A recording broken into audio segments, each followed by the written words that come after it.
தென்னாடுடைய சிவனே போற்றி, எந்நாட்டவர்க்கும் இறைவா போற்றி.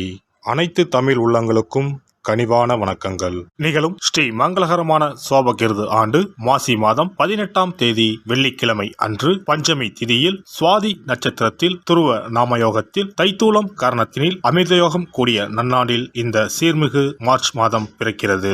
பிறக்கப் போகும் இம்மாதம் உங்கள் வாழ்வில் வளமும் நலமும் செல்வ செழிப்பும் பெற்று புதிய வாய்ப்புகள் புதிய வெற்றிகளுடன் மங்களகரமாக அமைய எல்லாம் வல்ல இறைவனை உளமாற வேண்டி விரும்பி கேட்டுக்கொள்கிறேன். இம்மாத கிரக நிலைகளை பார்க்கும்போது மேசத்தில் குருவும், கன்னி ராசியில் கேது பகவானும், மகர ராசியில் செவ்வாய் சுக்கிரனும், கும்ப ராசியில் சனி புதனுடன் சேர்ந்து சூரிய பகவானும் சஞ்சாரம் செய்கின்றனர். மார்ச் 2ஆம் தேதி புதன் பகவான் மீன ராசிக்கும், 8ஆம் தேதி சுக்கிர பகவான் கும்ப ராசிக்கும், 14ஆம் தேதி செவ்வாய் பகவான் கும்ப ராசிக்கும் இடப்பெயர்ச்சி அடைகின்றனர். இந்த கிரக அமைப்பினால் உங்கள் வாழ்வில் இம்மாதம் ஏற்படக்கூடிய சுப மற்றும் அசுப பலன்கள் என்ன என்பதனை பற்றி காண்போம். நடுங்க வைக்கும் குளிரோ தவிக்க விடும் வெயிலோ இல்லாமல் மிக இதமான சூழல் நிலவும் மாதம் இந்த மார்ச் மாதமாகும். பனிக்காலம் முடிந்து வசந்த காலம் துவங்க போகிறது.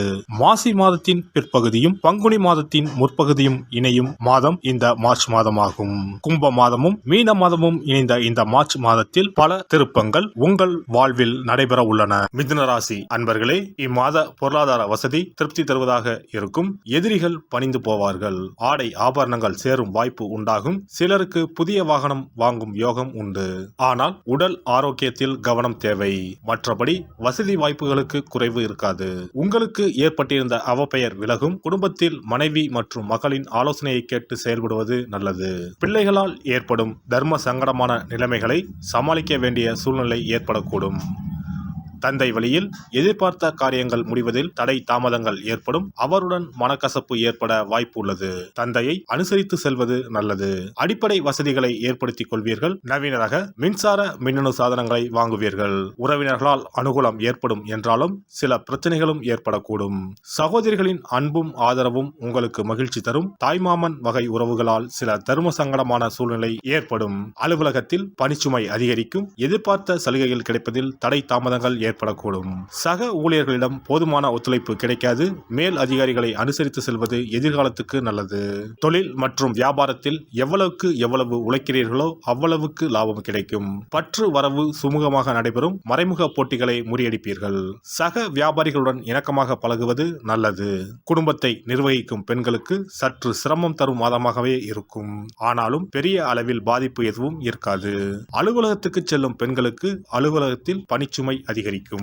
மாணவர்களுக்கு சக மாணவர்களிடம் அதிகம் பேசி பழகுவதை தவிர்ப்பது நல்லது. பாடங்களில் கூடுதல் கவனத்துடன் படிப்பது நன்மை தரும். கலைத்துறையினருக்கு கவனம் தேவை. எதிர்பாலினத்தினரிடம் பழகும் போது எச்சரிக்கை அவசியம். எதை பற்றியும் கவலைப்படாமல் தீர ஆலோசித்து எதையும் செய்வது நல்லது. கடன் கொடுப்பது, பைனான்ஸ் போன்றவற்றில் மிகவும் கவனமாக இருப்பது நல்லது. அரசியல் துறையினருக்கு புதிய ஒப்பந்தங்கள் கை கொடுக்கும். எந்த கொள்முதலையும் தயக்கமின்றி செய்யலாம். வியாபாரம் பெருகும். போட்டியாளர்கள் விலகிச் செல்வார்கள். மிருக சிரிஷம் 3-4 பாதங்கள். இந்த மாதம் நீண்ட தூரத்தில் இருந்து வரும் தகவல்கள் நன்மையாக இருக்கும். கூர்மையான மதிநுட்பத்தால் எந்த பிரச்சனையும் எளிதாக தீர்த்து விடுவீர்கள். பூர்வீக சொத்துக்களில் இருந்த தகராறுகள் நல்ல முடிவுக்கு வரும். திருவாதிரை நட்சத்திரம். இந்த மாதம் தொழில் வியாபாரம் திருப்திகரமாக நடக்கும். பார்ட்னர்கள் ஒத்துழைப்புடன் வியாபாரத்தை விரிவாக்கம் செய்ய முற்படுவீர்கள். கடிதம் மூலம் வரும் தகவல்கள் நல்ல தகவல்களாக இருக்கும். வரவேண்டிய பணம் வந்து சேரும். கஷ்டங்கள் குறையும். புனர்பூசம் 1-2-3 பாதங்கள். இந்த மாதம் உத்தியோகத்தில் இருப்பவர்களுக்கு வீண் அலைச்சல் ஏற்பட்டாலும் எடுத்த வேலையை எப்பாடு பட்டாவது செய்து விடுவீர்கள். புதிய வேலைக்கு முயற்சிப்பவர்களுக்கு சாதகமான பலன் தரும். மாணவர்களுக்கு கல்வியில் வெற்றி பெற எடுக்கும் முயற்சிகள் சாதகமான பலன் தரும். சனிக்கிழமையில் விஷ்ணு பகவானை வணங்க பிரச்சனைகள் தீரும். இனி இந்த மார்ச் மாதத்தில் மகா சிவராத்திரி எப்போது, இந்த நாளுக்கு அப்படி என்ன சிறப்பு என்பதனை பற்றி காண்போம். சிவபெருமானுக்கு எத்தனையோ திருநாமங்கள் உள்ளன. அவற்றில் மிக உயர்வானதாக சொல்லப்படுவது மகாதேவன் என்ற திருநாமம். மகாதேவன் என்றால் கடவுள்கள் அனைவருக்கும் மேலான கடவுள். கடவுள்களுக்கு எல்லாம் தலைவன் என்ற பொருள். சிவாய நம என சிந்திப்பவர்க்கு அபாயம் ஏற்படாது என்பார்கள். அப்படி கர்ம வினைகளில் இருந்தும் அனைத்து விதமான துன்பங்களில் இருந்தும் விடுபடுவதற்கு சிவனே கதி என சிவபெருமானை சரணடைவதற்கு ஏற்ற நாள் மகா சிவராத்திரி தினமாகும். மகா சிவராத்திரி நாளில் சிவபெருமானை முழு மனதுடன் உண்மையான பக்தியுடன் வழிபட்டால் நம்முடைய வேண்டுதல்கள் அனைத்தையும் சிவபெருமான் நிறைவேற்றி வைப்பார் என்பது ஐதீகம். கவலைகள் நீங்கி காரிய வெற்றியை தரக்கூடிய நாள் மகா சிவராத்திரி விரத நாளாகும். சிவபெருமானுக்கு உரிய அஷ்ட விரதங்களில் மிக முக்கியமானது மகா சிவராத்திரி விரதமாகும்.